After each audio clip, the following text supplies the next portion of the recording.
اگر عزت والا بننا ہے تو عزت روزی سے نہیں بنے گی، عزت بڑے بڑے مکانوں سے نہیں بنے گی، عزت بڑے بڑا مہنگا لباس ڈالنے سے نہیں بنے گی۔ قرآن نے بتا دیا اگر تم عزت دار بننا چاہتے ہو، ان اکرمکم عند اللہ اتقاکم، تو اللہ کے نزدیک عزت والے بننا چاہتے ہو تو تقوی اختیار کرو، پرہیزگاری اختیار کرو۔ چند نمازیں پڑھنے سے، چند قرآن کی تلاوت، مسجد کی پہلی صف میں رہنے سے بندہ بھی تقوی والا نہیں بن سکتا۔ متقی وہ ہے جو چیز اپنے لیے پسند کرے وہی اپنے بھائی کے لیے پسند کرے، وہی اپنے پڑوسی کے لیے پسند کرے، وہی اپنے رشتہ داروں کے لیے پسند کرے۔ اس کا نام تقوی ہے، اس کا نام پرہیزگاری ہے۔ اپنے دلوں کو اللہ کے لیے صاف کرو۔ جب دل صاف نہیں ہے، جب ہمارا اندر صاف نہیں ہے، باطن صاف نہیں ہے، ظاہر سے اللہ فیصلہ نہیں کرے گا، اللہ تو باطن کا دیکھنے والا ہے۔ یعنی تقوی اس کا نام ہے کہ تم اپنے پڑوسیوں کی مدد کرو، اچھے اخلاق پیدا کرو اپنے اندر، اپنے کردار، اپنے بول چال، اپنے چلنے پھرنے کا انداز بہتر کرو، اس کا نام تقوی ہے۔ حضرت ابن عباس رضی اللہ تعالیٰ عنہ نے فرمایا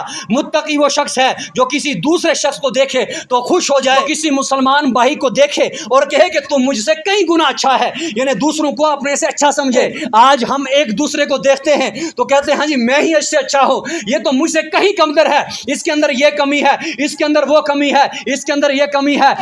قرآن نے فرمایا وَيْلٌ لِّكُلِّ هُمَزَةٍ لُّمَزَةٍ، فرمایا خرابی ہے اس بندے کے لیے جو عیب جو ہے اور عیب گو ہے۔ ایک عیب جو ہوتا ہے اور ایک عیب غو ہوتا ہے۔ عیب جو وہ بندہ ہے جو دوسروں میں عیب تلاشیاں کرتا ہے، اس کے اندر کیا عیب ہے، اس میں فلاں میں فلاں عیب ہے، فلاں میں فلاں عیب ہے، عیب ڈھونڈ ڈھونڈ ڈھونڈ ڈھونڈ کے اس بندے کو ٹارچر کرتا ہے، پھر اس کو سماج کے اندر بدنام کرتا ہے، پھر جہاں جہاں جس بندے سے اس کی ملاقات ہوتی ہے اس بندے کے سامنے اس کے عیب بیان کرتا ہے۔ یہ ہوتا ہے عیب جو۔ اور ایک بندہ ہوتا ہے عیب گو۔ عیب گو وہ بندہ ہے جس کو کسی کی کوئی بات مل جائے، واقعہ اس کے اندر وہ بات ہو لیکن اس کو پتہ چل جائے کہ فلاں بندے سے یہ گناہ ہوا ہے، اب وہ کیا کرتا ہے پورے سماج کے اندر، پورے اپنے معاشرے کے اندر، اپنے پڑوسیوں کے اندر جو ہے ڈنڈورا پیٹتا ہوا چلتا ہے کہ بھائی فلاں بندے کے اندر یہ عیب ہے۔ تو فرمایا یہ ایک عیب جو ہے اور دوسرا عیب گو ہے، ان دونوں کے لیے فرمایا جو دوسروں میں عیب ڈھونڈے یہ بھی برباد ہے، یہ بھی ہلاک ہے، اور جس کو عیب مل جائے اور وہ اس کے عیب کو آگے لے کر دوسروں تک پہنچائے،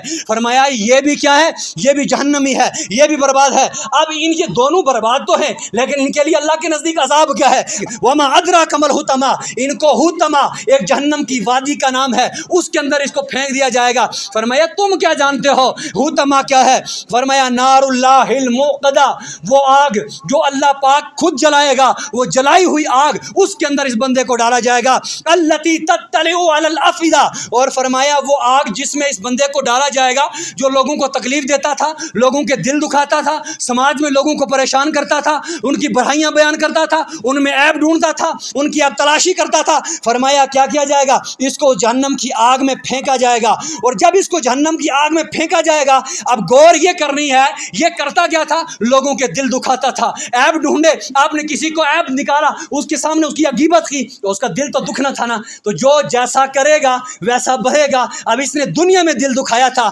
التی تطلع علی الافئدہ، اس آگ میں جب پھینکا جائے گا نا تو اس کے بڑے بڑے انگارے اٹھ کے آئیں گے اور اس کے سینے پہ لگیں گے، اس کے دل میں لگیں گے، جو اس کے دلوں تک جا پہنچے گی اور وہ آگ اس کے دل کو جلائے گی۔ اور یہ فرمایا گیا جب اس کے دل کو جلائے گی تو یہ عرض کرے گا مولا مجھے جہنم کی آگ سے باہر نکال، لیکن جو نہر جیسے سمندر چلتا ہے، سمندر کی طرح وہ آگ ہوگی، نہر سے نکل کر سائڈ کی طرف راستہ ڈھونڈے گا، جب سائڈ پر جائے گا ایک سانپ آئے گا اور وہ سانپ کیا کرے گا، اپنا منہ کھول کر اس کے دو منہ سے پکڑے گا، اس کو سارے چہرے کا گوشت اس کا نکال کر اس کو پھر جہنم کی وادی میں پھینکے گا، اور جب جہنم کی وادی میں یہ دوبارہ پڑ جائے گا خارش کی بیماری نکل جائے گی، اس خارش کی بیماری کی وجہ سے یہ اپنے سارے کے سارے جسم کے جتنے بھی گوشت تھا یہ سارا کاٹ کے نیچے ڈالے گا، صرف ہڈیاں بچے گی، اور پھر وہ فرشتے جو عذاب دینے والے ہوں گے وہ کہیں گے اب بتا تو نے اپنے آپ کو کیسا پایا، کیسا محسوس کیا؟ تو یہ فرمائے گا اللہ اکبر، مجھے تو بڑا عذاب ہو رہا ہے، مجھے تو سخت سزا ہو رہی ہے، اس جہنم میں مجھے جتنی سزا ہو رہی ہے یقیناً کہیں اور کسی کو سزا نہیں ہو رہی ہے۔ فرشتے اس بندے کو کہیں گے بتا جس طرح تو آج اس تکلیف کے اندر مبتلا ہے، تیرا دل جل رہا ہے، تیرا گوشت جل کے زمین پہ گر رہا ہے، کہ دنیا میں بھی تو بل میں اللہ کی مخلوق کو اسی طرح تنگ کرتا تھا، کیا پڑوسی کو تو اسی طرح پریشان کرتا تھا، کیا لوگوں کے عیب اسی طرح ٹٹولتا تھا، کیا لوگوں پر ظلم اسی طرح کرتا تھا؟ فرمایا آج اس ظلم کا بدلہ تجھے جہنم میں دیا جائے گا، آج اس ظلم کا بدلہ تجھے وادی وائل کے اندر داخل کر کے تو اس سے حساب لیا جائے گا۔ اس لیے میرے بزرگوں اور نوجوانوں یہ ہم جو کام کرتے ہیں، جو ہم غیبت کرتے ہیں، ایک مسلمان بھائی دوسرے مسلمان بھائی کا دل دکھاتا ہے، ایک پڑوسی دوسرے مسلمان پڑوسی کا دل دکھاتا ہے، لوگوں یہ جہنم کے دروازے کھولنے ہیں۔ رسول اللہ صلی اللہ علیہ وسلم نے ارشاد فرمایا، لوگوں جس بندے نے کسی مسلمان کو تکلیف دی اس نے مجھے تکلیف دی، اور جس نے مجھے تکلیف دی اس نے اللہ کو تکلیف دی۔ اور سمجھ لو اللہ نے فرمایا دوسری حدیث میں فرمایا، لوگوں اے میرے نبی میں نے اپنے اوپر ظلم کو حرام کر دیا، لیکن سن لو یا رسول اللہ صرف میں نے اپنے اوپر ظلم کو حرام نہیں کیا، آپ کی ساری امت پر ظلم حرام کر دیا۔ اس ظلم سے مراد کیا ہے؟ رب نے فرمایا میں کبھی ظلم نہیں کروں گا، میں انصاف برابر کروں گا، کسی کے ساتھ زیادتی نہیں کروں گا، لیکن سن لو امت سے فرما دو میں نے آپ پر بھی ظلم حرام کر دیا، آپ بھی ایک دوسرے پر ظلم نہ کرے۔ ہاں اگر آپ کی امت میں سے کوئی ظلم دوسرے پہ کرے گا، ایک دوسرے کو ستائیں گے، تنگ کریں گے، میں انہیں مہلت دیتا رہوں گا، یعنی میں اس کو کچھ دیر تک بدلہ نہیں لوں گا، لیکن ہاں جب میں اس کو پکڑوں گا ان بطش ربک لا شدید، پھر تیرے رب کی پکڑ بڑی سخت ہوگی، پھر اس کو میں جلدی نہیں چھوڑوں گا، پھر اس کو میں تگڑی سزا دوں گا۔ صاف واضح پتہ چل جاتا ہے کہ ہمارے اخلاق اچھے ہونے چاہیے، ہمیں اللہ اخلاق سکھاتا ہے،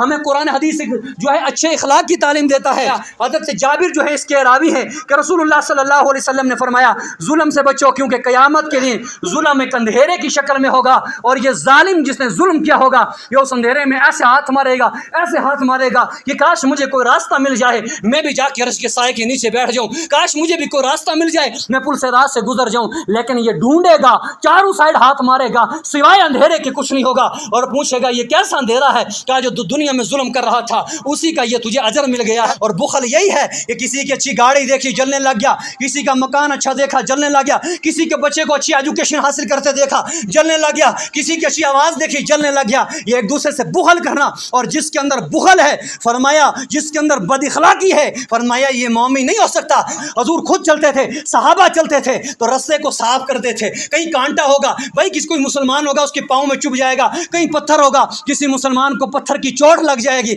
رستہ صاف کر کر کے صحابہ چلتے تھے، رستہ صاف کر کر کے رسول اللہ چلتے تھے۔ ایک آج کا امتی ہے کانٹے بچھا بچھا کے رستوں میں چلتا ہے، پتھر بچھا بچھا کے رستوں میں چلتا ہے۔ اس نبی کی زندگی کو اپنے سامنے آنکھوں کے سامنے رکھو اور پھر زندگی کا محاسبہ کرو کہ ہم کون سی زندگی گزار رہے ہیں، ہم کون سی زندگی بسر کر رہے ہیں۔ واللہ لا یؤمن واللہ لا یؤمن واللہ لا یؤمن، مجھے رب کی قسم ہے وہ مومن نہیں ہے، مجھے رب کی قسم ہے وہ مومن نہیں ہے۔ صحابہ نے کہا یا رسول اللہ تعجب کی بات ہے، آپ نے 3 بار قسم فرمائی وہ مومن نہیں ہے، وہ مومن نہیں ہے، وہ مومن نہیں ہے۔ آقا یہ بندہ کون ہے جو مومن نہیں ہے؟ میرے آقا کریم صلی اللہ علیہ وسلم نے فرمایا کہ وہ بندہ جس کی شرارتوں سے، جس کے ہاتھ پاؤں سے، جس کی زبان سے اس کا پڑوسی محفوظ نہیں ہے، فرمایا واللہ لا یؤمن، مجھے میرے رب کی قسم ہے وہ بندہ مومن نہیں ہے۔ اور نبی قسم کھا کے فرما دیں کہ وہ بندہ مومن نہیں ہے۔ اگر ہم آج سے پہلے خطاگار تھے، اگر آج سے پہلے ہم ان غلطیوں میں مبتلا ہیں، میں بھی نیت کرتا ہوں اور آپ بھی نیت کر کے مسجد سے باہر جائیں،